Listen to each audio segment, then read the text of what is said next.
Olá, papis, mames e futuros! Sejam bem-vindos a mais um vídeo da nossa jornada e hoje a gente vai contar a segunda parte dessa história. Então vocês lembram que no vídeo anterior eu disse que no dia 17 de fevereiro de 2019 foi o dia de toda aquela situação em que o marido disse que era hora de encomendar um filho. E aí, no dia 25, eu tô com uma cola aqui para não esquecer porque é muita data. No dia 25 de fevereiro foi a primeira vez em que nós fomos ao fórum. E lá nós fomos super bem recebidos por uma assistente social com um sorriso largo, enorme, um abraço caloroso porque ainda não era tempo de pandemia. E aí a gente recebeu todas as informações necessárias a respeito da adoção. Ela sentou com a gente e ela foi muito clara. Isso é importante, não é hora de idealizar. Você vai ter filhos para o resto da sua vida. Então você precisa de informações claras, você precisa saber a verdade. E ela sentou e mostrou pra gente um livro com a relação de todos os casais e famílias aqui da comarca que estão e estavam na fila de adoção. E olha, a lista era um pouquinho grande. E aí ela apresentou também pra gente a realidade das filas de adoção no Brasil. Porque de acordo com o perfil que você escolhe para os seus filhos, aí vai depender a sua colocação nessa fila, tá ok?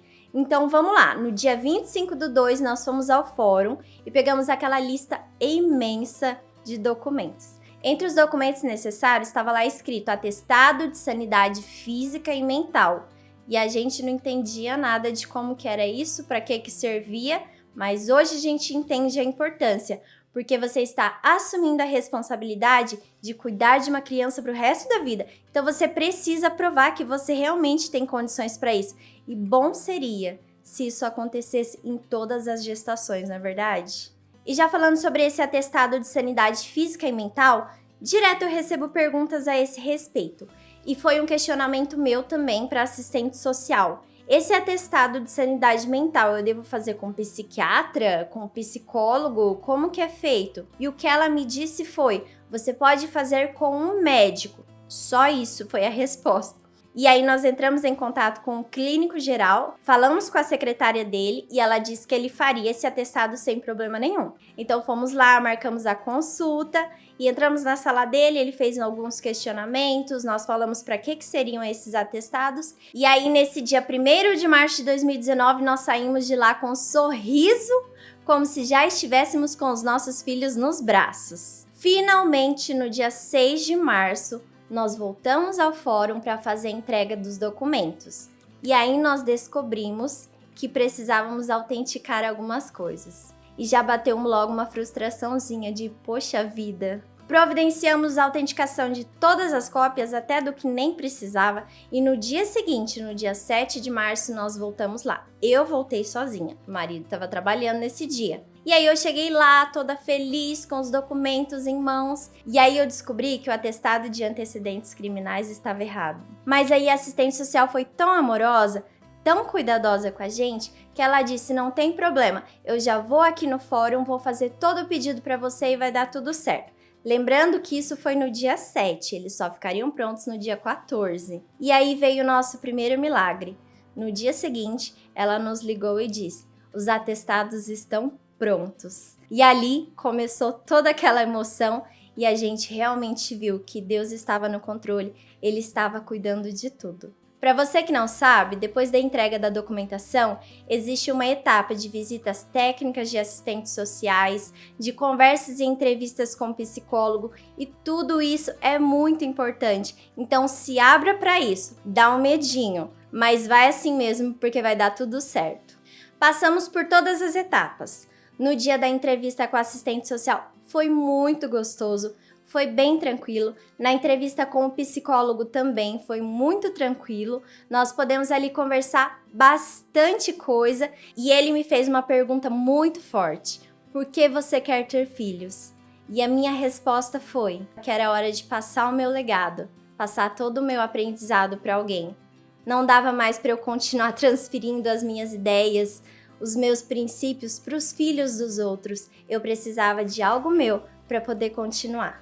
Então, se você aí tá nessa etapa de entrevistas, não fica com medo não. Vai dar tudo certo. Vai com calma, entendendo o que é o melhor para você e você precisa estar de coração aberto e falar a verdade. Sobre a burocracia, todo mundo fala: ah, mas o processo no Brasil é muito demorado, é muito burocrático. Realmente é, mas precisa ser. Se sendo do jeito que é, já existe a devolução, que na verdade é abandono, imagina se não fosse. No dia 10 de março, nós encontramos nossos 4 amigos, Cleiton, Paula, Lucas e Jéssica. O Lucas e a Jéssica lá do vídeo anterior da história da nossa decisão. E ali foi a primeira vez em que nós falamos: estamos grávidos do coração. Lembra daquela fila que eu falei lá no comecinho do vídeo? O perfil escolhido por vocês vai definir o tempo em que vocês vão ficar na fila. Então esse período de espera é muito importante para o seu preparo. Mas para isso você tem uma missão, você precisa definir qual é esse perfil. E a gente aprendeu uma coisa, nós ouvimos da nossa assistente social daqui. Isso foi muito forte e muito real. Ela disse assim: não se assustem com o que eu vou falar. Isso é muito sério e eu preciso deixar claro para vocês. Durante a escolha do perfil, na hora de assinalar e preencher todos os papéis, talvez vocês se sintam em um supermercado, tendo que escolher um produto. Mas vocês precisam escolher aquilo que vocês vão dar conta. E isso fez muito sentido pra gente. Foi uma palavra muito forte, o que inicialmente fez com que o nosso perfil fosse de até uma criança. E como a gente trabalha com fotografia, fazemos eventos infantis, a gente ficava analisando os filhos dos nossos clientes, as idades, os comportamentos. E aí a gente definiu, até mais ou menos uns 6 anos, menino, menina, tanto faz, e em qualquer lugar do Brasil. Mas então, por enquanto, seria só um filho ou filha. Nas minhas muitas pesquisas sobre a adoção, eu encontrei filmes e um deles era o De Repente Uma Família. Talvez você tenha até visto e eu não vou dar spoiler aqui.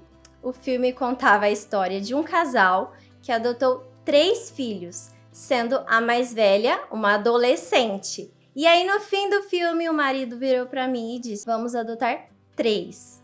Então, lembrando que de 1, agora nós passamos para 3 filhos. Então, nesse mesmo momento, nessa decisão, nós pegamos o nosso papel para fazer o preenchimento e colocamos ali. Na hora que você vai fazer, você só pode realizar a adoção de uma criança por vez, ou então uma criança que tenha irmãos biológicos, que é o nosso caso. Então, nós preenchemos uma criança com idade de 0 a 7 anos e 11 meses, até 2 irmãos também dentro dessa idade, sexo indiferente pra gente e em qualquer lugar do Brasil e também de qualquer raça. Então nós ampliamos um pouquinho o nosso perfil. Então o tempo de espera que nós passaríamos na fila por uma criança de até 6 anos, ele foi encurtado porque agora o nosso perfil se ampliou e isso faz muita diferença e você precisa ter essa consciência. Mas não defina o perfil dos seus filhos se baseando só no tempo de espera. Eu repito aqui aquilo que a assistente social nos disse: escolha aquilo que você vai dar conta. Recebemos um oficial de justiça aqui em casa e ele nos trouxe uma carta dizendo que nós faríamos o curso preparatório para adoção. E aquele momento foi lindo! Então, em junho, nós realizamos o curso de 2 dias, conhecemos ali todos os casais que estavam começando o processo aqui na nossa comarca também, e foi muito legal. E eu deixo uma dica para você: conheça os casais da sua cidade, da sua comarca, forme uma rede de apoio, porque a gente precisa de apoio. É muita coisa e pouca informação. Então, quanto mais amigos, quanto mais ajuda você tiver, melhor. Fizemos o curso e estávamos à espera da nossa tão sonhada habilitação. Para você que não sabe, depois que a gente passa pelo curso de preparação, que é um curso obrigatório, a gente recebe o número da nossa habilitação. E aí a gente, enfim, é inserido no cadastro nacional. Passou julho, agosto e a gente não tinha mais informação sobre o que estava acontecendo com o nosso lugar na fila, sobre o nosso cadastro.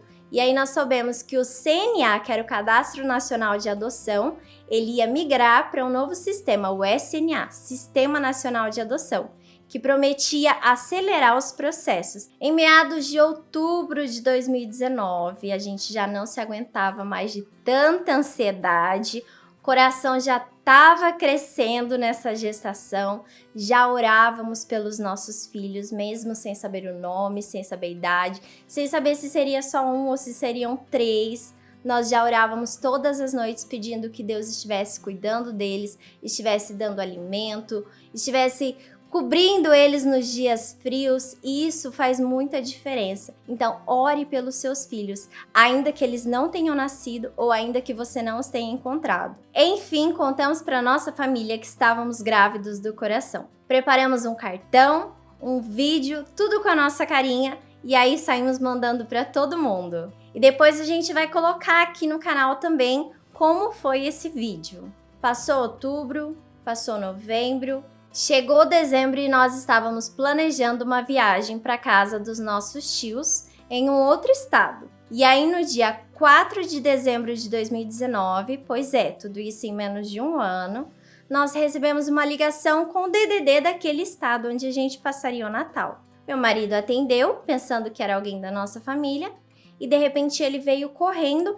e me deu o celular. Eu não entendi nada, mas quando eu atendi, a pessoa do outro lado estava rindo e disse: "Ele passou para você?" E ela me disse: "Eu sou da vara da infância." E foi aí que o nosso sonho começou a virar realidade. Essa foi a segunda parte da nossa jornada de adoção, a segunda fase da nossa gestação, e é uma alegria imensa poder compartilhar isso com vocês. Se você tem alguma dúvida ou algum comentário, deixa aqui embaixo para mim. Eu vou amar poder conversar com você, conhecer mais da sua história, te responder, te dar todas as informações. O próximo vídeo vai ter muita emoção, muita coisa boa. Então eu espero que você não perca e fique aqui juntinho com a gente.